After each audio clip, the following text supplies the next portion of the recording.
अस्सलामुअलैकुम students, welcome back to my YouTube channel. आज हम टॉपिक डिस्कस करेंगे पैराग्राफ राइटिंग।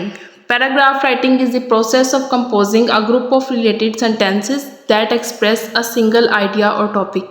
एक ऐसा पैराग्राफ होता है जिसमें एक टॉपिक पे बात हो रही होती है, एक आइडिया को बार बार उस पर बात की जाती है। सारे सेंटेंस जो होते हैं उसी से रिलेटेड होते हैं, उसी मेन आइडिया को वो बार बार हर अंदाज में सपोर्ट कर रहे होते हैं। अगर एक पैराग्राफ में डिफरेंट सेंटेंसेस लिखे गए हैं तो हम ये नहीं कह सकेंगे ये पैराग्राफ किस चीज़ के, क्योंकि उसमें कोई एक स्पेसिफिक चीज़ की बात नहीं की होगी, उसमें डिफरेंट चीज़ों के बारे में बात की होगी, तो वो हम ये नहीं बता सकते कि वो पैराग्राफ किस चीज़ के अबाउट है। ठीक है, लेकिन एक सही पैराग्राफ वही होता है जिसमें एक पैराग्राफ में कोई 5, 6, 7 लाइनें जो हैं वो एक ही चीज़ के बारे में, एक ही मेन आइडिया के बारे में लिखी गई हों। A paragraph should have a clear main idea or topic sentence and supporting details that explain, illustrate or provide evidence for that idea. Paragraph का जो फर्स्ट सेंटेंस होता है उसे टॉपिक सेंटेंस कहते हैं। फर्स्ट सेंटेंस पढ़ के हमें आइडिया हो जाता है कि बाकी जो पैराग्राफ की लाइंस हैं वो किसके रिलेटेड हो सकती हैं, और बाकी जो पैराग्राफ की लाइंस होती हैं वो जो सारी सपोर्टिंग डिटेल्स होती हैं वो ज़्यादा जो फर्स्ट लाइन होती है, टॉपिक सेंटेंस होता है, उसी को सपोर्ट कर रही होती हैं। इसका क्लियर मेन आइडिया होता है। जाहिर है एक चीज़ के बारे में आप बार बार डिफरेंट अंदाज में पढ़ रहे हैं तो हमें पता चल ही जाता है उसका मेन आइडिया क्या है। जो ऑथर है, जो लिखने वाला राइटर है, वो हमें क्या बताना चाह रहा है। This sentence should be logically connected and flow smoothly from one to the next. A well written paragraph is an essential building block of clear and effective communication. एक अच्छा पैराग्राफ जो लिखा हुआ हो वो अच्छा एक अंदाज होता है आपका अपनी बात दूसरे इंसान तक पहुंचाने का, और जो सारे सेंटेंस होते हैं वो एक दूसरे से कनेक्टेड होते हैं, कोई इरेलीवेंट सेंटेंस नहीं उसमें ऐड किया जाता। नेक्स्ट हमारे पास रहती है पैराग्राफ की types. There are 4 main types of a paragraph writing: descriptive paragraph, narrative, expository and persuasive. Descriptive paragraph, descriptive के नाम से ही पता चल रहा है कोई चीज़ डिस्क्राइब करना। Descriptive paragraph use sensory details to describe a person, place और thing. The goal is to create a vivid picture in the reader's mind. जैसे हम बचपन में कोई ऐसे पढ़ते थे, my best friend my best teacher, उसमें हम उस टीचर की सारी करैक्टरिस्टिक्स उसकी कि वो ऐसा है, वो पंचुअल है, वो नमाज़ें पढ़ता है, वो रेगुलर है, वो वर्जिश करता है, वो हेल्दी है, वो ऐसे है, मतलब सारी उसकी तारीफ कि जो पढ़ने वाला ना उसके माइंड में इतना अच्छा उसका इमेज बन जाता था। या फिर हम ऐसे ले लें माई स्कूल के बारे में।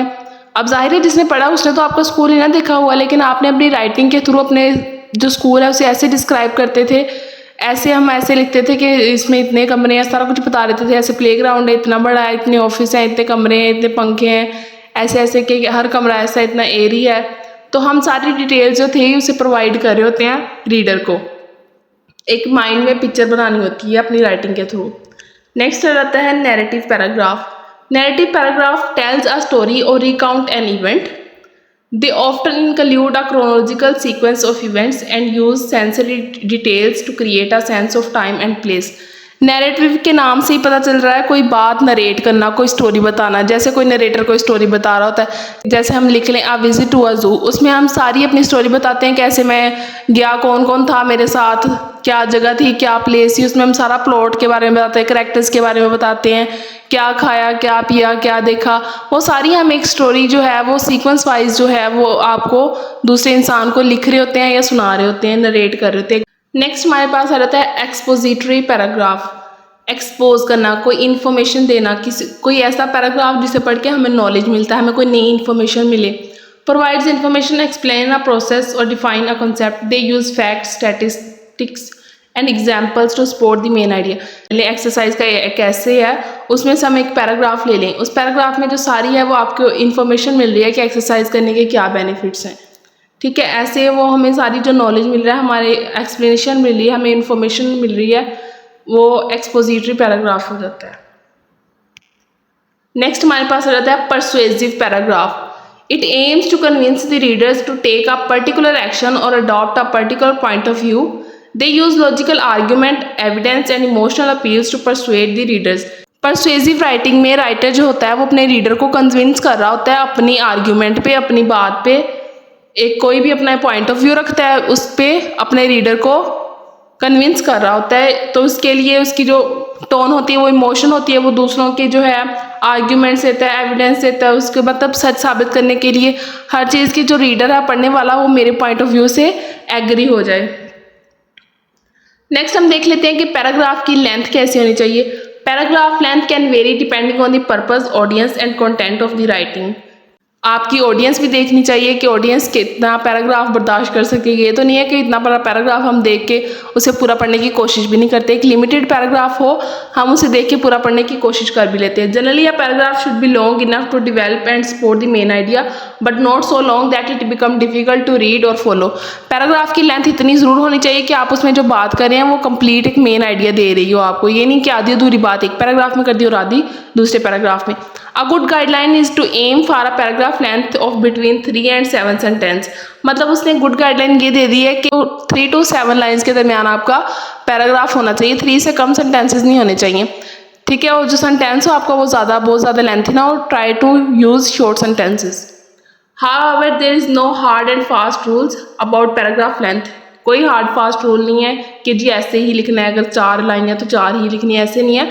आप अपने पैराग्राफ में देख लें कि आपकी बात कितनी में कंप्लीट हो रही है, आप उतनी लाइन्स लिख लें। एंड सम पैराग्राफ में बी लॉन्गर और shorter depending on the context. Ultimately the goal is to create a well organised and coherent piece of writing that effectively communicates the intended message to the reader. Writer जो है उसका message easily, आसानी से जो है वो reader तक convey हो जाए। एक पैराग्राफ में वो जितनी बात करे वो कम्प्लीटली पढ़ने वाले को समझ आ जाए, इतना पैराग्राफ तो होना चाहिए। ठीक है, बाकी इसके कोई रूल्स नहीं है। अच्छी लगी हो तो लाइक करें, चैनल को सब्सक्राइब करें। बाकी इसका जो मटेरियल है वो मैं इसके डिस्क्रिप्शन बॉक्स में कर दूंगी, वहाँ से आप कॉपी कर सकते हैं या पढ़ सकते हैं।